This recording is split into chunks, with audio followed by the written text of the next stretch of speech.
प्रिय आत्मन सप्रेम जय जीव। सदगुरुदेव सिंह मुनि जी का वचनामृत से एक बूंद।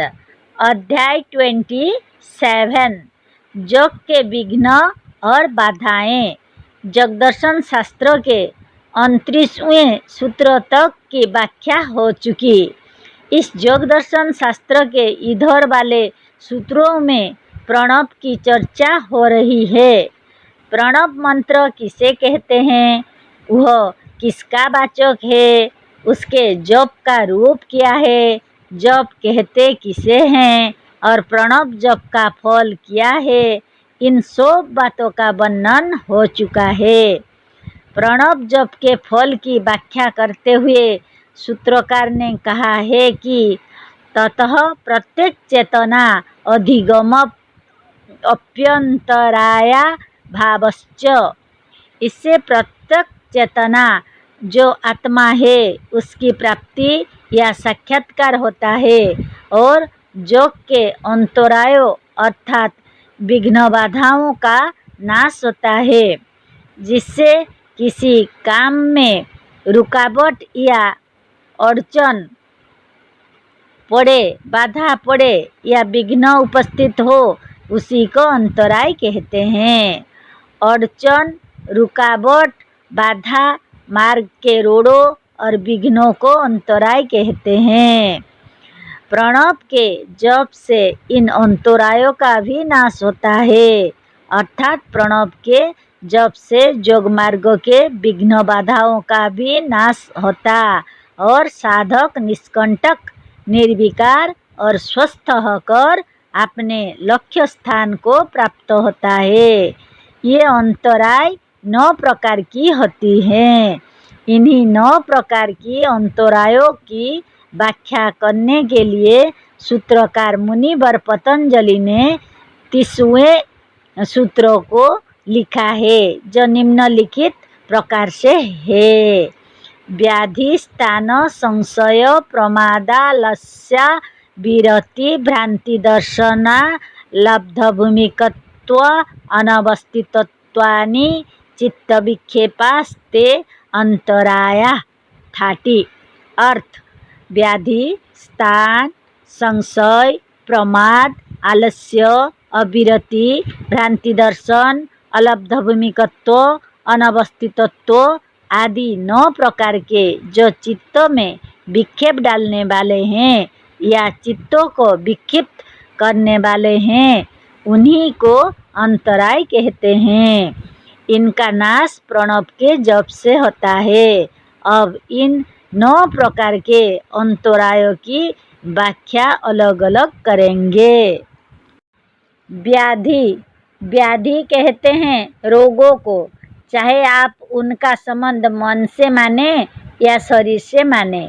कष्ट का अनुभव तो मन से ही होता है। मृतक किसी प्रकार के दुख का अनुभव नहीं करता। सच्ची बात यह है कि मन ही रोगों का कारण है और मन ही उसका भोग करता है। जो करेगा वही भोगेगा। रोग की व्याख्या अधिक करने की आवश्यकता नहीं। रोगों से सभी परिचित हैं। योग साधन काल के सबसे बड़े रोड़े अड़चन, साधन मार्ग के कंटक और बाधक रोग हैं। आप साधन करने बैठे और पेट में दर्द होने लगा, साधन नहीं कर सकेंगे।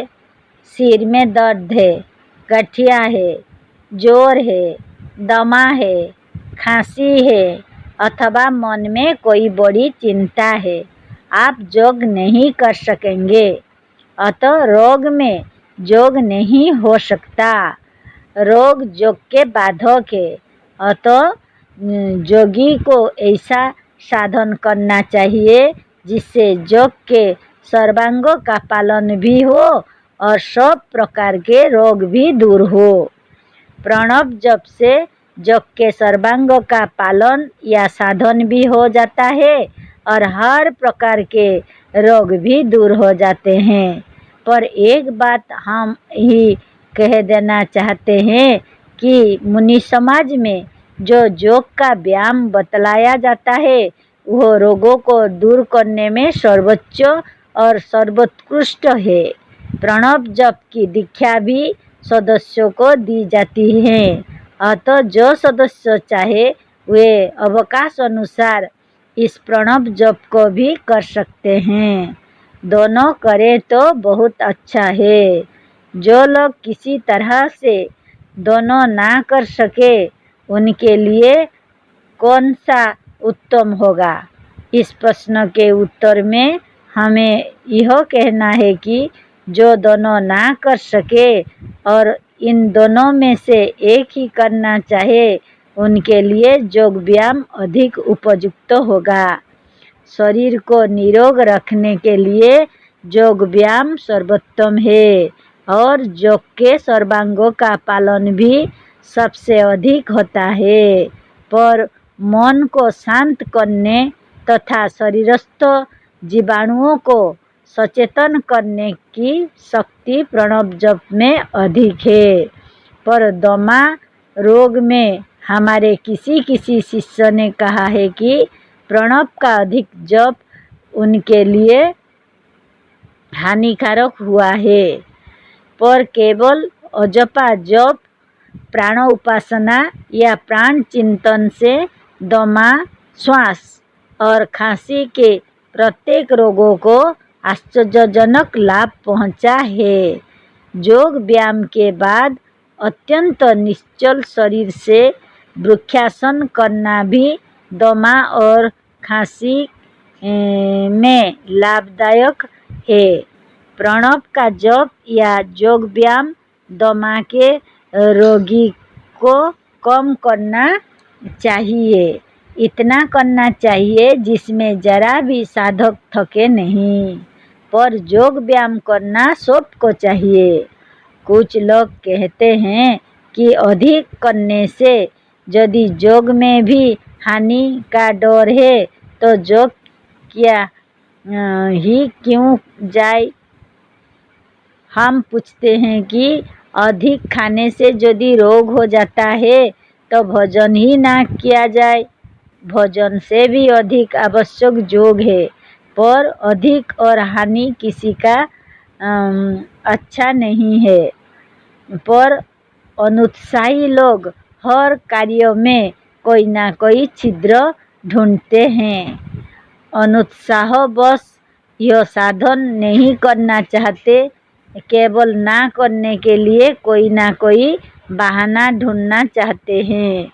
अधिक करने से योग के कुछ साधन भी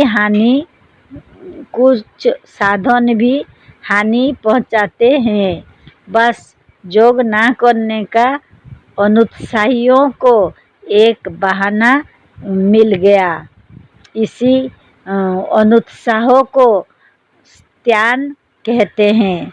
स्त्यान रूपी अनुत्साह भी योग के मार्गों का रोड़ा है।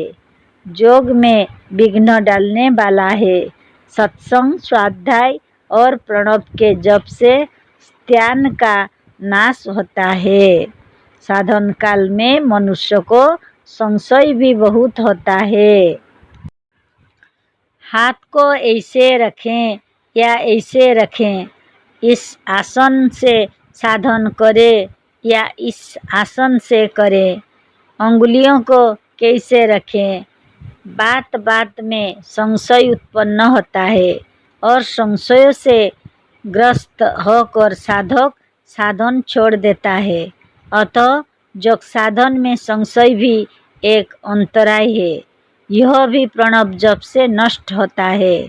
पर प्रणव जप से कई गुना अधिक संशय नष्ट होता है। हमारी बनाई हुई आत्मज्ञान की पुस्तकों के स्वाध्याय से या जिस तरह से हम बतलाते हैं उस तरह से योग का विज्ञान जान लेने से योग साधन के समय योग करने का स्मरण ना रखना और पीछे से यह कहना है कि ओह, आज तो हम योग साधन भूल गए, यह प्रमाद है। प्रमाद के बाद योग साधन या इस योग मार्ग का बाधक है आलस्य। आलस्य किसे कहते हैं? इसे सभी जानते हैं, बहुत ही प्रचलित शब्द है, अतः इसकी व्याख्या विस्तार के साथ करने की आवश्यकता नहीं है। आलस्य रहने पर भी साधन छूट जाता है। प्रणव का जप शरीरस्थ तमाम जीवाणुओं को सचेतन और सतर्क बनाकर आलस्य को दूर कर देता है।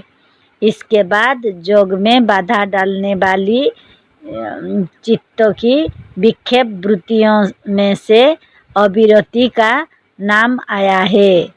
अविरति कहते हैं सांसारिक विषयों की आसक्ति और योग से विरक्ति को। सांसारिक विषय खराब नहीं है, ना उसका उपभोग ही खराब है। खराब है उनमें अत्यंत आसक्त हो जाना।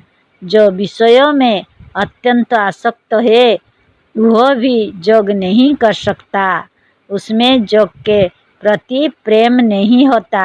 अतः अविरति भी योग मार्ग में बाधा डालने वाली है। भ्रांति दर्शन योग में विघ्न डालने वाले 6 प्रकार के अंतराय का वर्णन हो चुका है। 7वां अंतराय है भ्रांति दर्शन। वास्तविकता और सत्य के विरुद्ध भ्रमजन्य ज्ञान और भ्रमपूर्ण विचार को भ्रांति दर्शन कहते हैं। जैसे यह साधन तो बहुत सरल और साधारण है, इससे कैसे इतना उच्च फल मिल सकता है, इससे कैसे हमारा मनोरथ पूर्ण होगा, अथवा कलियुग में योग करना मना है, राम राम करने से ही सब काम बन जाएगा, यह सब भ्रांति दर्शन है। बिना जोते बोए राम राम करने से आपके खेत में अनाज नहीं होगा। बिना पढ़े राम राम कह के आप कभी परीक्षा में पास नहीं होते। संसार के किसी काम में आप राम राम जपने का भरोसा नहीं करते। राम नाम लड्डू, गोपाल नाम घी, कृष्ण नाम खोआ, सांड घर घर पी। पर जब आपको भूख लगती है तो राम नाम के लड्डू से पेट नहीं भरता, दौड़कर भजन पर टूट पड़ते हैं और राम नाम छोड़ देते हैं।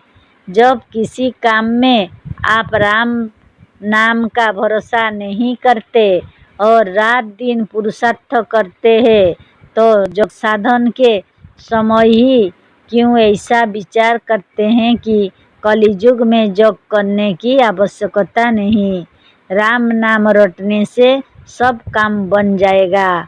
अतः ऐसे विचार या मन के विक्षेप को भ्रांति दर्शन कहते हैं, जो योग साधन काल में विघ्न डालने वाला है।